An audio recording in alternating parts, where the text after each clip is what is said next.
everybody. T. Falcon Napier. Welcome to the Circle of Brilliance. Today, we're going to begin a new series of discussions on managing different states that people are experiencing. These are based on the core emotions that we explore when you're learning your basics about tension and tension management. So there's a lot of variations on these, but I decided I'd just go ahead, put up the major emotions that people experience, and then as we discuss them, we can break them into finer um, expressions of how it actually might manifest itself. So anger, grief, fear, lust, apathy, pride, and shame. We'll talk about where they live on the change grid and work our way around through that. I will tell you what triggered this discussion, and I'm very curious. Those of you who have got particularly Brian, I'd love to know what you think is going on as far as brain chemistry is concerned. But we have someone in our life who we love to pieces, happens to be a friend, not a family member. So obviously we choose and choose freely to have them as part of our life. This particular individual, a gal, she has this astounding ability I'm fascinated by. I don't know if I'm going to call it an ability, Brian, you'll have to tell me what it is, but she can go from 0 to ballistic in milliseconds over the most insignificant, nonsensical sorts of things. And once she begins one of these rants, this rant will linger for extended moments, if not into an hour, or whatever the case may be. So, and it's not about anything that's really going on. I'll give you some specifics as we work our way through this, but I'm very curious to know what the neurochemistry is around anger. And I bring it up because when I was reading my little setup for this, decided to make a few slides. The goal of anger management is to reduce both your emotional feelings and the physiological arousal that anger causes. You can't get rid of or avoid the things or the people that enrage you, nor can you change them, but you can learn to control your reactions. And obviously, the reason why I'm sharing this is because in our work as coaches and consultants and therapists of whatever ilk we happen to be, we certainly meet our fair share of angry people. And I just thought, wow, is this ever an interesting exercise in understanding movement on the change grid, how quickly movement on the change grid can occur, and how it was. So I'll give you one little last piece of information about this last little precipitating event. We were sitting around the table just having a normal old conversation, and somehow the topic got up to when Hurricane Katrina came through, was it Houston or parts of Texas? And suddenly all kinds of people were displaced. And I think it was also all along New Orleans, that whole, Gulf Coast kind of area just got really, really hit hard and all kinds of people were displaced. Well, the subject made her absolutely furious because all these people taking advantage and all these people not doing what they could have done to protect themselves anyway, and all these people, and we started hearing words like that they were stupid and that she hates, and so all this charge kind of language. And at a certain point, I just said, and how exactly is this impacting your life in general and specifically at this very moment? And I was met with absolute silence. Mhm. So I'm very curious to know the physiology, the neurochemistry, what's going on, and then we can talk about how this is actually happening on the change grid. I'm also curious to know if any of you have stories about people with really interesting anger management issues. So go ahead, David. Well, David, if you got a story, I didn't see who just waved at me. But Brian, you want to talk about neurochemistry?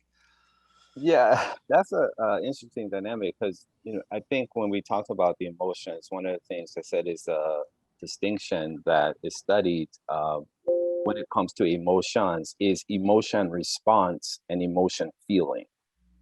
Right. Hmm. So by and large, emotion starts on a very physiological level in that something triggers, something happens in the body. And that statement that she made, yeah, they this, they that, they this. She has a definite mindset in terms of how things are already supposed to be, and all you did was simply challenge her to think about that. And so oftentimes you hear behavioral science say, yeah, before you explode, Mhm. because that will automatically in some way shift the context of from going from this limbic system to now the more frontal lobes of the cortex, to where you can now apply the trigger, you can work Mhm. with it, front and center, because emotions is basically live and candid camera as you can get. Like, it's the raw data, like, okay, I'm aroused, I'm upset, I'm pissed, I'm whatever the scenario is. And if you don't apply some kind of relevancy, meaning, or is it called thin slicing, where you shape it for relevancy, for meaning, for application, you can be in a heap of trouble, because then Yeah. you're just at whatever expense that trigger is. And we've seen this in the laboratory where they literally will damage the amygdala in a monkey. And as I said, you have those on both sides of the brain, right? So it's Mhm. amygdala means almond in Latin. So you have these almond shaped cells above both ears. And they would damage one of them and study how aggressive they become, Mm. because it's known as literally the body's alert system. So all those systems within the limbic system, if you think about it, are connected to the ANS, the autonomous nervous system. So you have it's the seat of emotions, right? You have the hippocampus, which is long-term memory. So it automatically goes back to what is familiar, to what the dominant pattern is. You have the thalamus and the hypothalamus. So it speeds up your heart rate. So now you get the adrenaline rush. You have all these things automatically going on because they're within the same system operating for resourcefulness. Mhm. Mhm. And so once that trigger come, again, if you don't know how to thin slice it for relevancy, for meaning, and for application, that's what the whole idea of emotional intelligence is really trying to get people to Mhm. do, is to be intelligent with this emotion response, so that you can apply emotion feeling and Mhm. then Mhm. use it for its best use. Well, I'm glad you brought up the idea about emotional intelligence because when we're thinking about the work that we do with various clients, it seems that the more outgrid a person is, the more likely we are to encounter an anger management problem. Hmm. People that are very far up grid may become angry, but they become angry about whatever the situation is that they happen to really be in at that time. Um, Now, I think that there's also a group of people who live in the memories of things that made them angry. And in the case of this individual I'm talking about, I would say to you that she spends perhaps 90% of her waking time experiencing and expressing anger at one level or another about something or another, none of which is actually impacting her personal life in the moment. So there's something going on there that may be more organic or maybe more Hmm. in the need of some other type of intervention than the kind of intervention we provide. But speaking totally selfishly, I just want her to not be angry in front of me. Otherwise, I'm not going to spend time with her. So Yeah. cope with it, because this all happened at a table of 8 people, um, most of which already knew the individual, but a couple were brand new to it, and I don't think we'll ever see them again in a social setting because of how it all turned out. So I think that, in again, going back to a business setting, I don't think it's at all unusual to see that there is a direct relationship or parallel between the level of what I want to say, power that someone has and the likelihood that they're going to express anger as they go about exercising that power. Boris, I'd Hmm. be very curious to know how often you're seeing this as you deal with troubled companies. And I know, David, you've dealt with more than your fair share. So, guys, feel free to share a story or three. Yeah, sure. I've got one person in mind, which is an interesting character because by nature he seems very pleasant and likable and easygoing and not necessarily somebody that would be quick to anger. But when something happened, I would actually call it more as rage.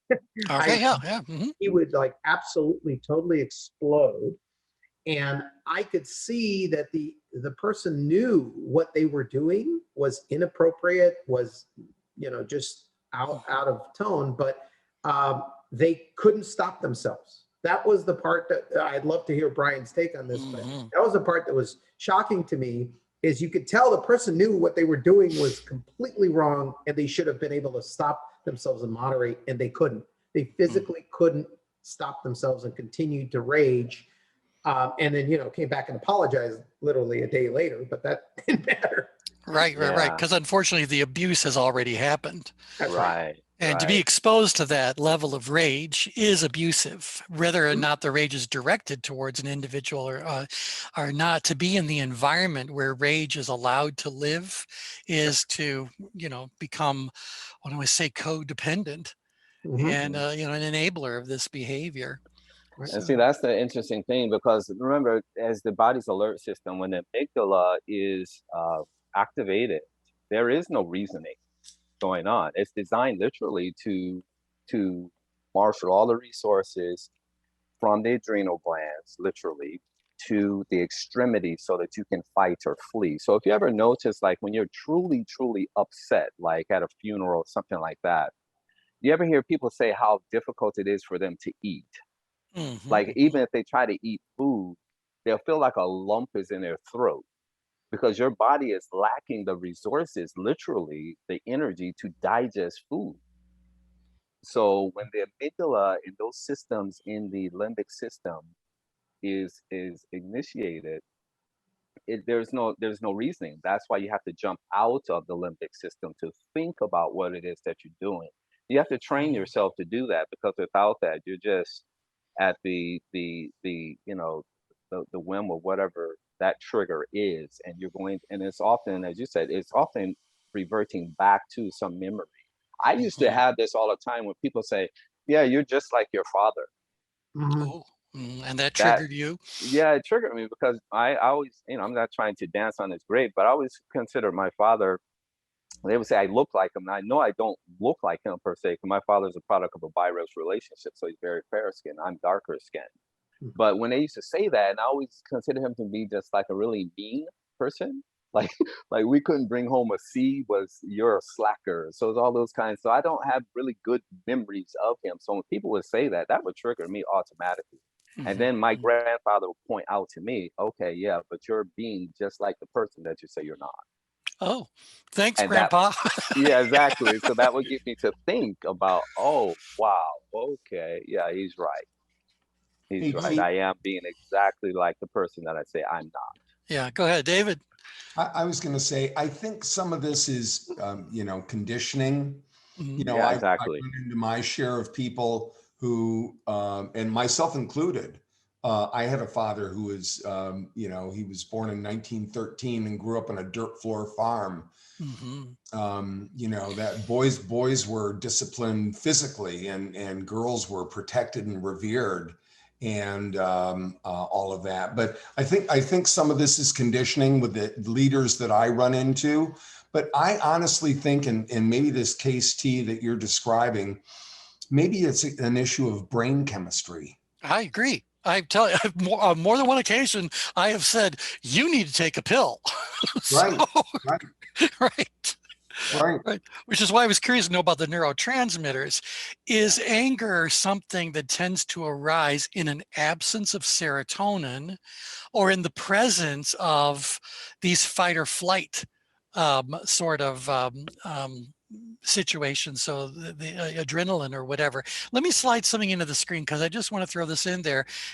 Kathy, hi, Tim, feel free to unmute. Dragon, hey there, feel free to unmute if you want to contribute to this.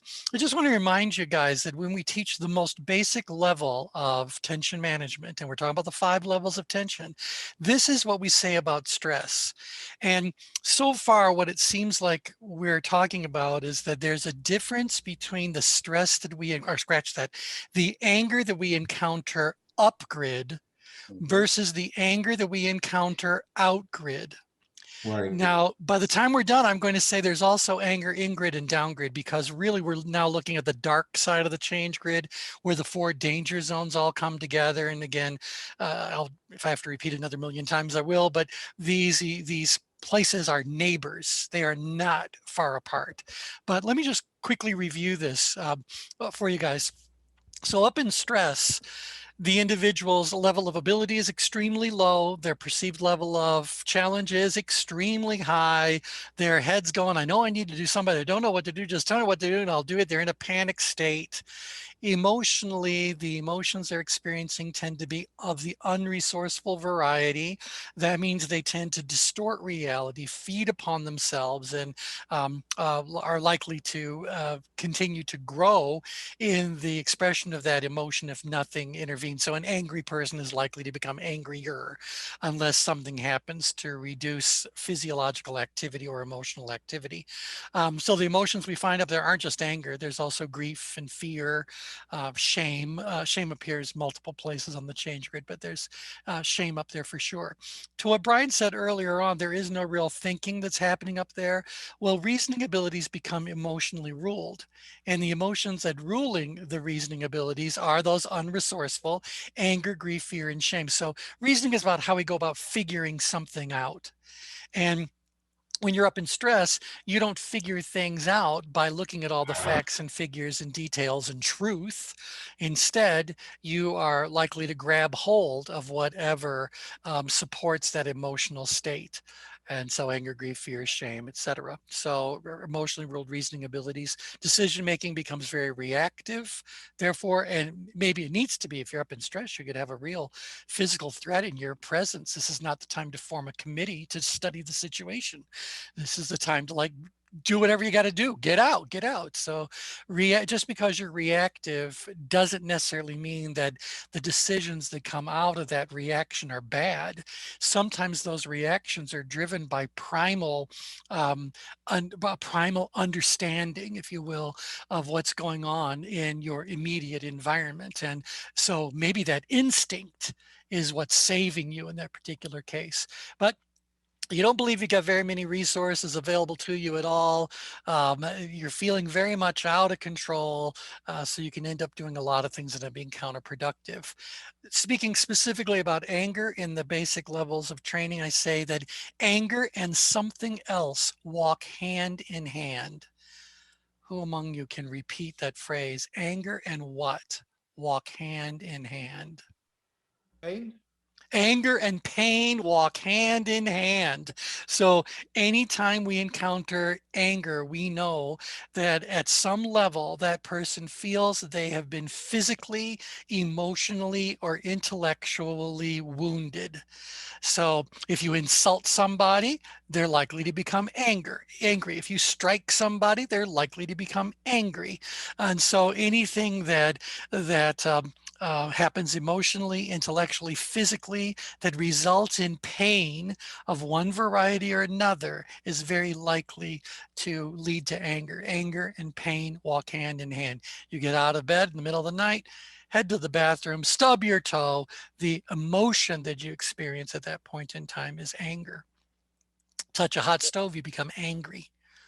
So, all right. So with that being thrown out, I'm curious to know, while this may all be true for someone who's way up in stress, how does this play out when it comes to the person who's too far out grid? Oh, look, Linda has joined our call. Hey, Hey, Hello, Linda. everybody. Hey, Linda. Hey there. Hi. That's my sister, Becky. Hey, Becky. Hey. Linda, you missed the part of the program before we started the recording where we were complimenting you. Oh, can we do that again? Yeah, because Well, we didn't record it. no, it wasn't even recorded because I was saying, like, I forgot to send out an announcement about today's call, because as much as I don't want you to know that when you leave, things fall apart. When you leave, things fall apart. so then everyone started sharing their stories of how resourceful you are, reliable. So Yeah, you missed that. Linda, the name MacGyver was brought up. There.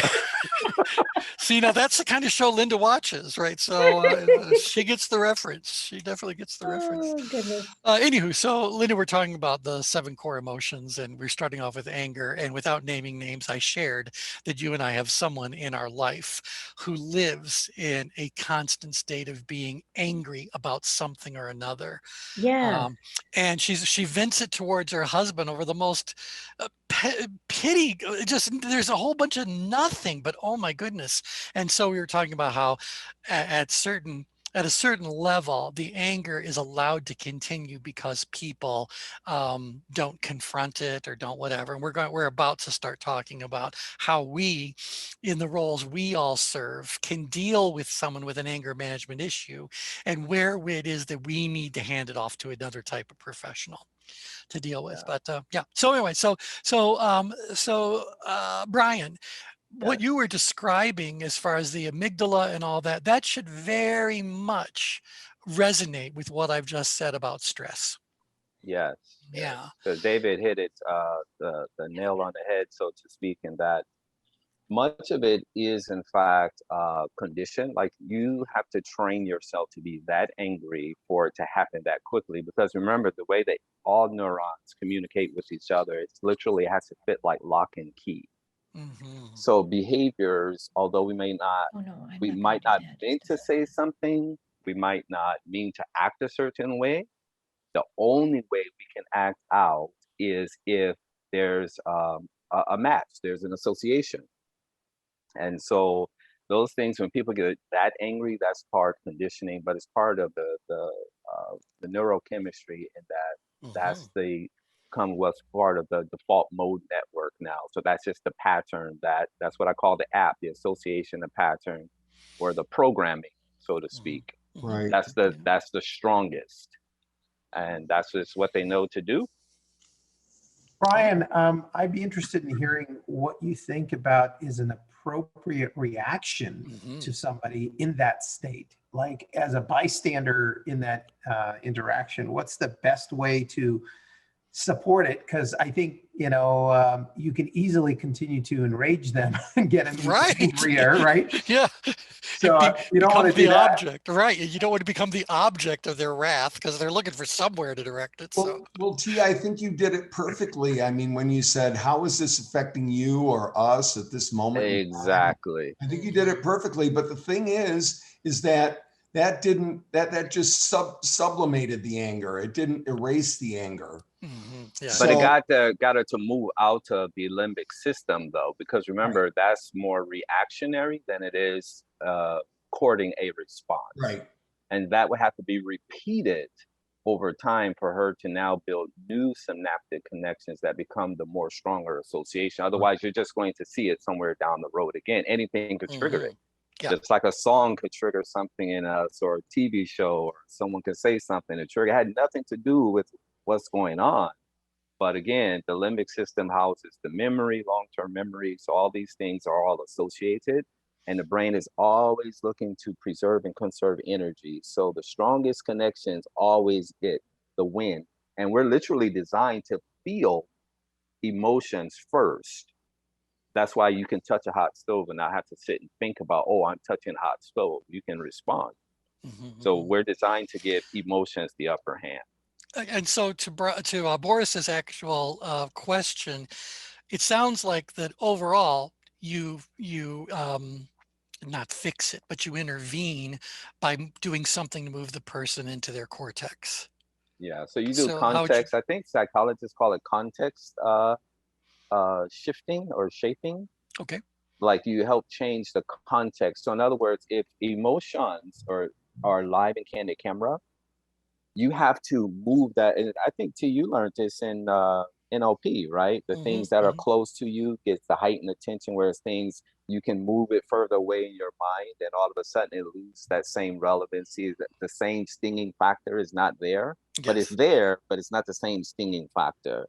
So you want to do that kind of contextual reshaping, if you will. And you can do that through words, or you can do that by showing them something. There's a lot of different modalities you can use to do that.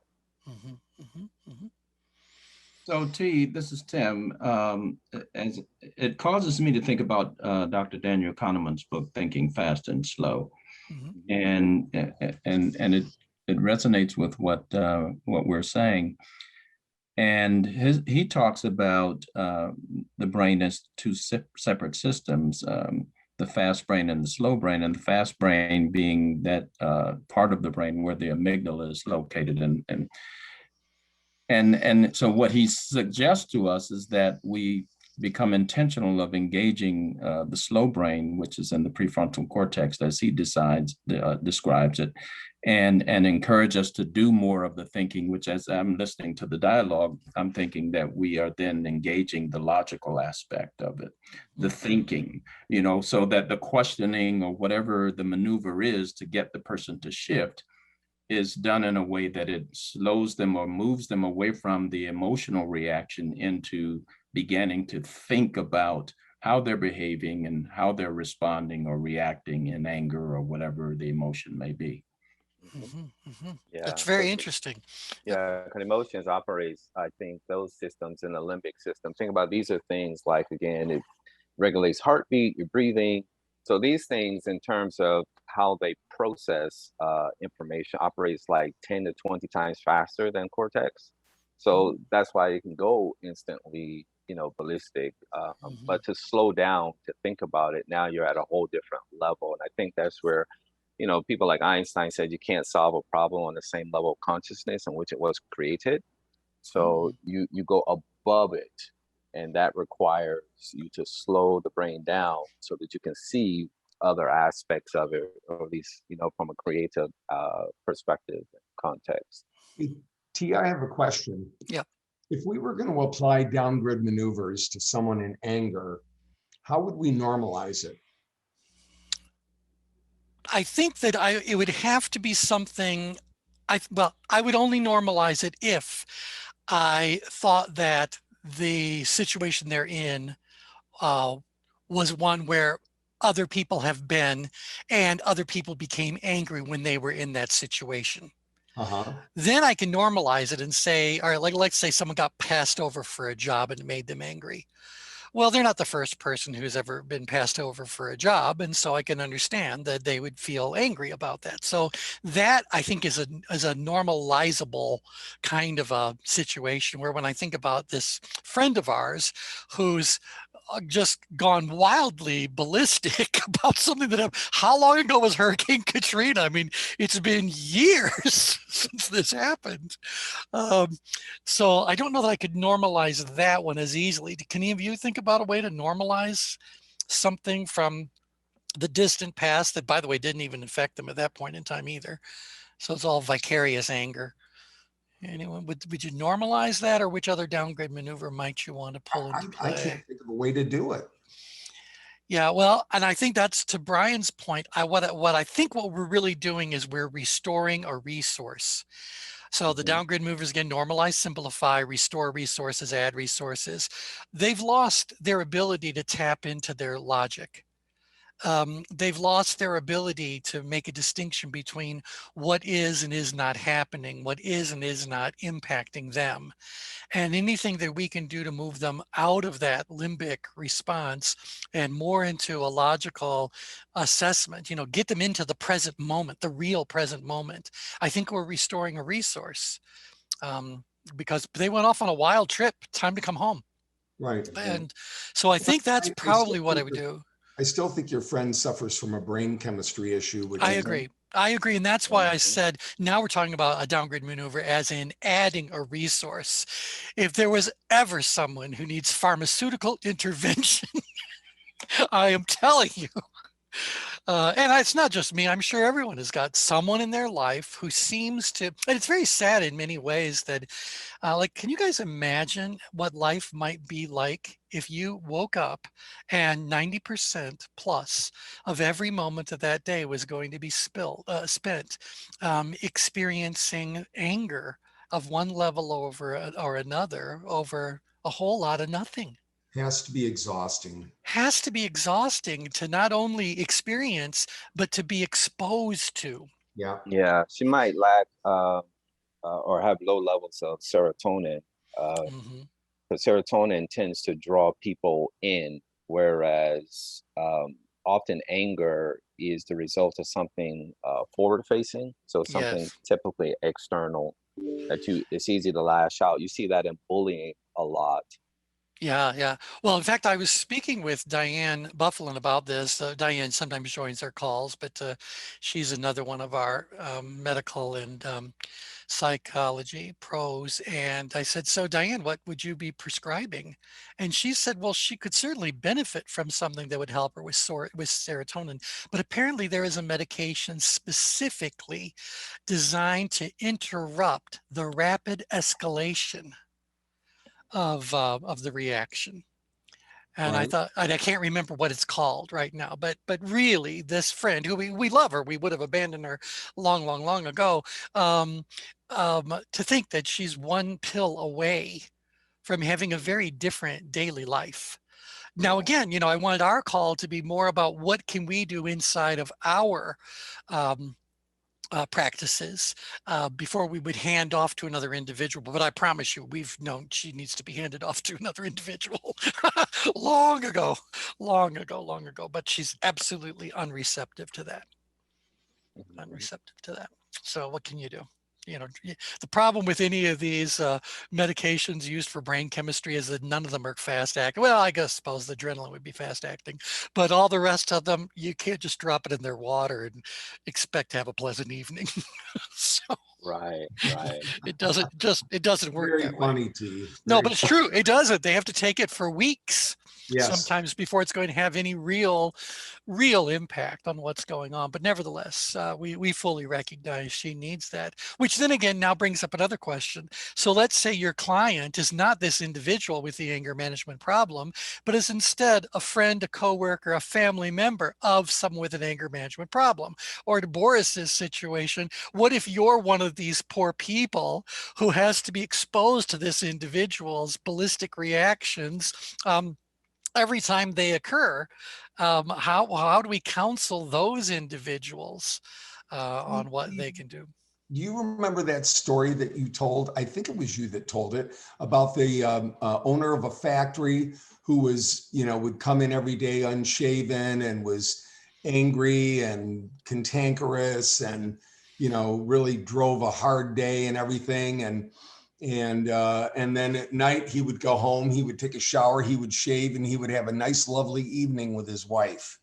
Did you tell that story? No, but that's a really good story. What else was in the story? Well, just that it was not in his character. It was something that he'd been conditioned to do. Mm-hmm. And therefore he had the power to create a new neural pathway for himself.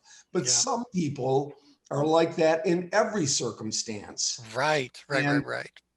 As and opposed to that's a the key. role he's playing that he thinks Right. that's an appropriate thing. I'm also reminded about the business culture of certain Asian countries. Specifically, I read a thing about Japan, that managers are intentionally, consciously, deliberately brutal with employees because culturally that's to be expected. And if the employee isn't being criticized, isn't being whatever, the employee feels as though the manager doesn't find them worthy enough of even trying to develop them better. It's twisted, but nevertheless, culturally, that's one thing that I see going on. Kathy, you're kind of like our resident on anthropology. So anything there you want to throw in about anger and culture? Yeah, I mean, I don't know if I would have used the term brutal, but it may be, you might have heard that or seen that, but it is more of, yes, criticism in some cultures. I mean, even as close to us as a culture like Belgium, where I remember working with a group of Belgians and we were talking about feedback and they said Americans are always telling you how well you're doing. And Japanese have the same response. It's like, oh, isn't this great? Isn't this wonderful? You did such a great job. Those cultures do not want to hear that. They see that as, I'm just doing my job, therefore this is phony. Why are you telling me that?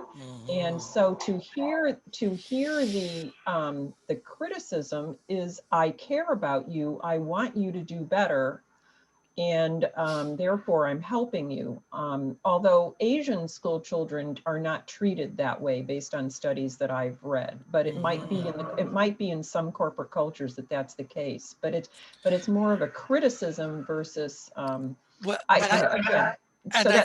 where it comes from. It's a caring that says, you care enough, I care enough about you to see you improve, therefore I will criticize how you're acting. And I think that that's absolutely true culturally with a lot of cultures I've worked with as well. My question comes up, what happens when that criticism is packaged and presented with a high degree of anger, where the person isn't being developed as much as they're being demeaned? Yeah, and I am just, I think that that's negative no matter what culture you're in. I think that human beings have a, I mean, all of you on the call can speak to this, have a certain threshold for what they can tolerate in terms of insult, injury, etc. And while some cultures may allow for a broader bandwidth around that, most individuals don't tolerate that well. Unless it is the stated culture of, I don't know, a military culture or something like that. But still there is damage there. Yeah. After any period of time. So I think that does impact people, and they do become traumatized from that for any, again, it varies by culture, but there's got to be some kind of trauma if it's continual. So that's my take on it from my experience. Thank you. Now, let me throw one more thing into the mix, because I do want to see if we can make a distinction between the anger we encounter upgrid, which I think, and Brian, you can tell me, it's probably more short-lived. Oh yeah, definitely. Where outgrid anger, and we're also going to talk about downgrid and ingrid. So let me just go to the next slide and tell you that one of the studies that I found about anger was that they've identified 3 basic types of anger. And those are passive aggression, open aggression, and assertive anger. So I'd just be curious to know, which of these do you think you're likely to encounter outgrid versus upgrid? I think open aggression Open. is outgrid. Yeah, I would agree. Assertive anger may be upgrid, and passive is down or in. No. Down or down. Yeah, well, one of the hallmarks of the ingrid individual is passive aggression. Yeah. So yeah, go I ahead. was going to make the distinction that the upgrid danger zone is fight or flight, and the outgrid danger zone is fight or fight. Well, I like that idea. I mean, usually we think the upgrade danger zone's hallmark is being flight. If they can run away from it, they will.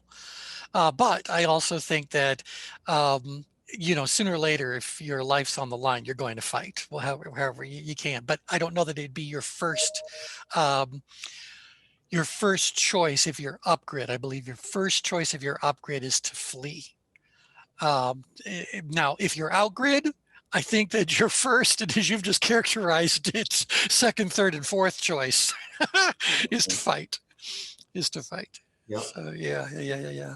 And so I like that idea about open aggression. Now, anyone have any working definitions they want to use for these, or shall I go ahead and look up what they're saying? These 3. I'm very curious what passive aggression is, how it's defined. Oh, okay, great. While I'm looking this up to find an official definition, you guys want to share passive aggression with Dragon? Indirect resistance to the demands of others and an avoidance of direct confrontation, as in procrastinating, pouting, or misplacing important materials. But So the key is, I would comment here, the key of passive aggressiveness, which is why it has such an impact on the person receiving it, such a negative impact, is that it denies that person the satisfaction of what it is they're trying to get. Okay, all right. And so let's say, I'll give you an example from maybe the way teenagers might behave, and I'm thinking about in my own high school experience. But there was quite the little competition to be homecoming queen. And I remember that one of the things they did to the gal who was likely to become crowned the queen, was that people started to spread rumors around her. and no one knew where the rumor came from and all that sort of stuff. But I think that the rumor mill is part of passive aggressive behavior, hiding something from an individual that they're looking for. Yeah. Mhm. Not saying something that could have been said to stop someone from failing is also a form of passive aggression. Waiting for someone to be able to say to someone, I told you so, instead of sharing with them whatever it is that could have been shared right up front. I had a client who was an insurance carrier, and he was having a very difficult relationship with his head of claims. And his head of claims had a $2 million claim that which was $200,000 was set aside, but it had grown over a long period of time and was in danger of threatening the carrier. And he never let him know about it. That's passive aggressive. That's passive aggressive behavior. So they're saying that passive aggressive, I'm finding all kinds of definitions. You guys want to Google it, you can do as well. This happens to be at the Mayo Clinic. Passive aggressive behavior is a pattern of indirectly expressing negative feelings instead of openly addressing them. There's a disconnect between what a passive aggressive person says and what he or she does. So for example, a passive aggressive person might appear to agree even enthusiastically with another person's request, but rather than complying with the request, he or she might express anger or resentment by failing to follow through or deliberately missing deadlines. Yeah, yeah, blah, blah, blah. Now it's talking about that it could be a signal of a mental health condition, because of course it's the Mayo Clinic. So there. Now, what's the difference between open aggression and assertive anger? Well, open aggression would seem to be a little bit more controlled, but whereas assertive anger is just more of an explosion. I would comment here, assertive anger is more directed. It's more thought through, I think, to some degree. I mean, if anger can ever be, it's more targeted. It's at something.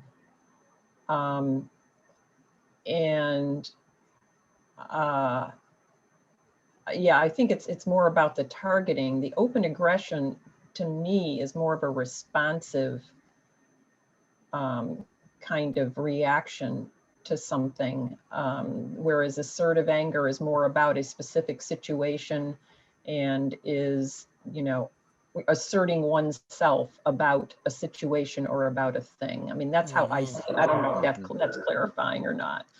Yeah, I like that. It seems like to me the assertive, you're sure that your anger is right?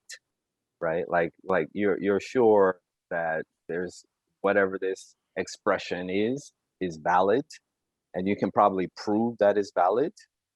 Whereas when you're open, at least you might be willing to bend a little bit, although it's still expressive, but you're more, as the word implies, you're open to finding another way so that you can use that anger or that aggression for its greatest use.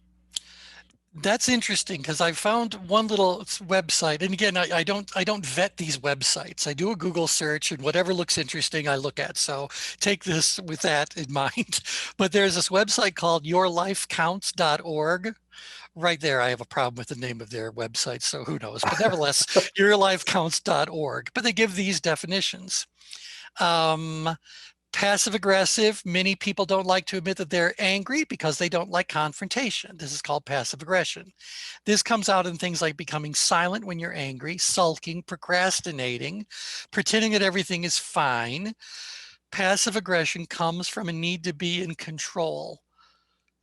Okay, then open aggression, on the other hand, people have a tendency to lash out in anger and rage, becoming physically or verbally aggressive, and can oftentimes hurt themselves or others. Comes out in fighting, bullying, blackmailing, accusing, shouting, bickering, sarcasm, and criticism. Open aggression comes from a need to be in control. Well, of course, don't they all? Yeah. And then assertive anger, they actually frame assertive anger as being a very positive thing. So the healthy way to deal with anger is by being controlled and confident, talking and listening, and open to help in dealing with a situation. This assertive anger can help relationships to grow. It means thinking before you speak, being confident in how you say it, yet open and flexible to the other side.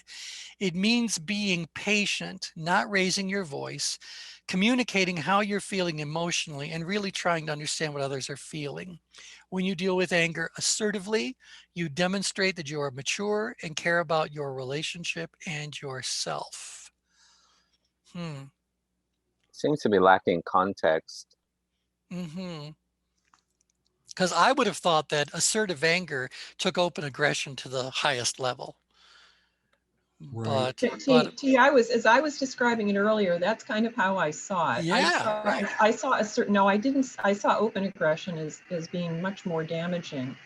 And assertive anger is more targeted and focused around a situation. Remember when we was, and so, you know, when we talk about assertiveness and we help people with anger management, it's about learn to be assertive as opposed to angry or aggressive, you know, so assertive versus aggressive. And so it's targeted, it's thought through, there's more of the thinking component, whereas open aggression is sort of this, open. It's just letting it flow, letting it go, you know, lashing out. So that's how it feels to me. And that would then parallel with what David was saying, characterizing outgrid people as being more open aggression. Now, this website, if you scroll real quickly through it, you'll find out one of the things they believe is that the cure for anger is forgiveness. And that you can't forgive until you understand the person believes that you understand. Then they can let go of their anger or whatever. So I think that's a really interesting little way of looking at it. Now, is it possible for open aggression to also live upgrid then? I guess what I'm looking for here, as always, is how does this overlay on the change grid? I think open aggression is much more likely to live upgrid than, and assertive anger is much more likely to live outgrid. That's how I see it. Okay, because when you're in power, you can be more thoughtful about how you are expressing your emotion and targeted, whereas when you're up in stress, you have less control. Okay, all right. So let me put out that if we said that there is anger that is expressed and anger that is not expressed, I would say that the upgrade person has a tendency to do what? Express it or not express it? Express it. Express it. And the outgrid person has a tendency to express it or not express it. I think express it. Express it. Differently. Express it. The in-grid person, we already said they tend to be very passive. They are less likely to express it in an open, outward kind of a way. I might not even know they're angry. How about the anger that a downgrid person might feel? Is it possible for someone to have such a high level of ability in a situation with little or no challenge to it that they're angry? I think it's more resentment. I think it is. It's resentment. It's an annoyance that people don't get something. So I think you get exasperated with people. So do you outwardly express that? I would say to you, as a downgrid person who has my own share of anger to deal with, not openly, not initially. So I can be very annoyed. And Linda can tell you, I can I can say nothing for a very long period of time. And then finally I just kind of go like, oh no, boundaries have just been crossed. It's time to say something. So, Exactly. That's exactly what happens. yeah. It's like, okay, something has to be said. Yeah, and it is interesting. Once I say whatever it is that I feel like needs to be said, it does tend to be met with silence. So it does kind of dissuade it. But I don't know. It's not like I'm deliberately trying to let the person talk their way out of it or whatever. It really is that I have a certain level of apathy about the whole situation. Do I even want to get involved? Do I care to get, how is it going to enhance my life when I could fix the situation by simply turning down invitations? But no, I'll sit there as the observer, which so many of us are. Again, we have a very high level of ability to understand how other people operate. It's not all that challenging for us to understand how people operate, because after all the years that all of us have been doing this, we don't see new patterns and new people appearing on the planet. We just see patterns in people, and once very quickly we can identify which pattern you're in. How many of you are singing out of the hymnal with me on this one? We don't, this is who we all are pretty much. So we might find it amusing. We might find it interesting from an intellectual perspective. If they're a client, we might become far more active in what's going on and fixing what's going on. But a great deal of the time, how many of you are willing to admit that you observe all kinds of patterns in human behavior that you could very well do something to help around, but you just kind of go like, nah, don't feel like it. So, Yeah. yeah. Anybody else? It can't just be the me and Brian club. So, Have you yeah, always been that way, T? always an observer of human behavior more than involved. Like, I don't understand a lot of emotions that I don't personally relate to a lot of emotions that people experience, but I understand that they're experiencing it. So I do find people to be very interesting, but not particularly. I don't feel particularly compelled to say or do anything about it. So Edie, you're unmuted. Feel free. Yeah, Edie, you had your hand up. So okay. Yeah. T, I mean, I think that some people are simply more cerebral. I mean, you are definitely much more cerebral. You step back, you analyze, you look at things, you're more of an analytic. You don't have that expressive, emotional set of responses that come to the fore. And we're all very different. We're all along a whole different range of head and an emotion. Yeah. And that's simply who you are and how you observe, you comment, you analyze, you detach. Yeah. Well, I do. And so go ahead, Edie. You know what? And I was unmuted. It doesn't always, that tab doesn't always show up, but I just think there's such a change where I'm pretty assertive, and I will say things in the grocery store to the person next to me, and I say it in a positive, helpful way, maybe to be more nutritious, whatever. And it's scary now because I don't know if they have a knife or a gun, and it is. I'm muting myself, which isn't my MO. But I will give you an example. I was swimming the other day past my neighbor's dock. A 2-year-old, adorable, is at the edge of the dock, doesn't know how to swim. The parents are 20 feet away. It's a long dock. And I said, ooh, I have life jackets for every size. I will bring one over. And I got such a hauling out. 5 people have told me that I have offered life vests. And, if the kid dies, he dies. I have nightmares about hearing that.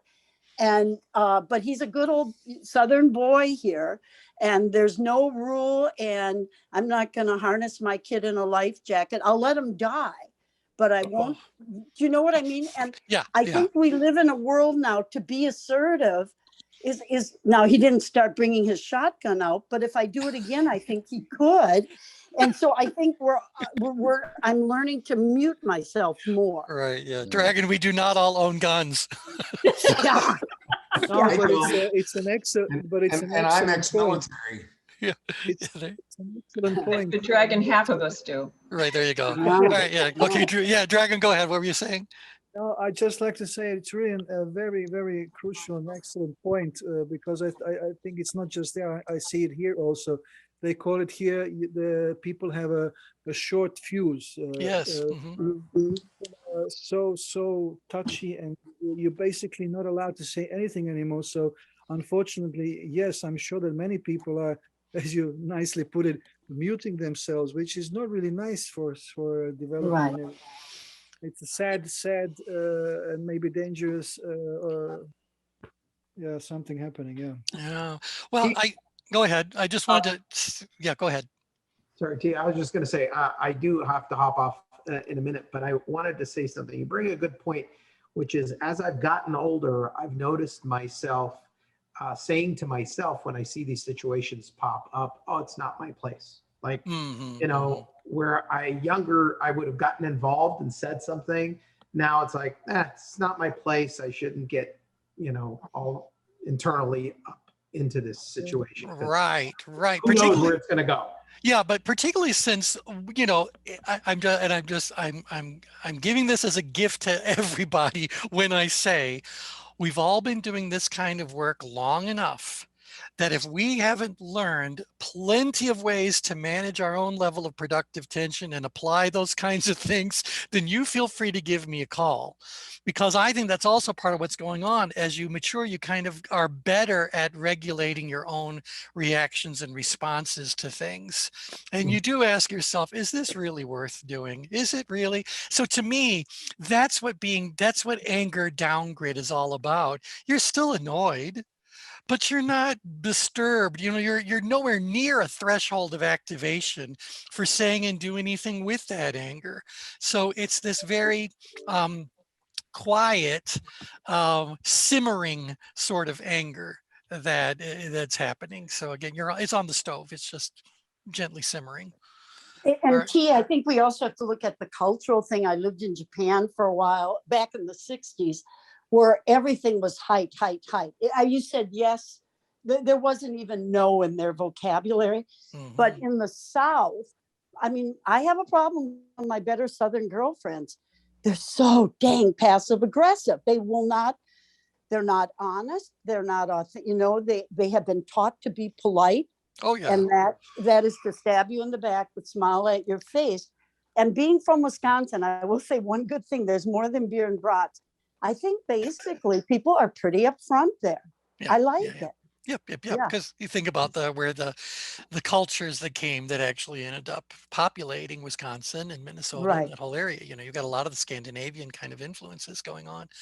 So I think it's also, it's talking about the South. We all know it's a joke, but it absolutely is true. And Lynn and I, after living in North Carolina for so many years, can tell you that in the South, you can say the most horrific thing about another person as long as you precede it or follow it with the words, bless his or her heart. So you can say that's the ugliest child God ever put on this earth, bless its heart. And that's okay. So it's very odd, but it's also very true. Passive aggressive, T. It's very passive aggressive. Yeah, it's all sweet, like sweet tea. It's like overly sweet. So anyway, I brought this up just to say that anger does exist at all four, but these two actively expressed places on the change grid might be where we see more of the, what is they call it, open aggression. And these two that are the other two, in-grid and down-grid, more passive aggression. Although I would suggest to you that unless silence is a form of passive aggression, I don't know that that's really what's going on. I think it's really apathy is what's going on down here. I just, you know how people go, I don't give an F? I have no more Fs to give. And so it's like, you know, I think it can be used both ways. I see so many couples that silence, it drives the other person nuts, and they have this power and control. It's very deliberate at times, really. now, but is that happening then down grid? or is that more calculated? See, It's because that's where I calculated. wanted to get into this thing about, I do believe that in the outgrid danger zone, we find open aggression. But to Kathy's point about assertive anger, using anger or dealing with anger properly, finding that opportunity to understand and forgive, I don't think we can be in the danger zone.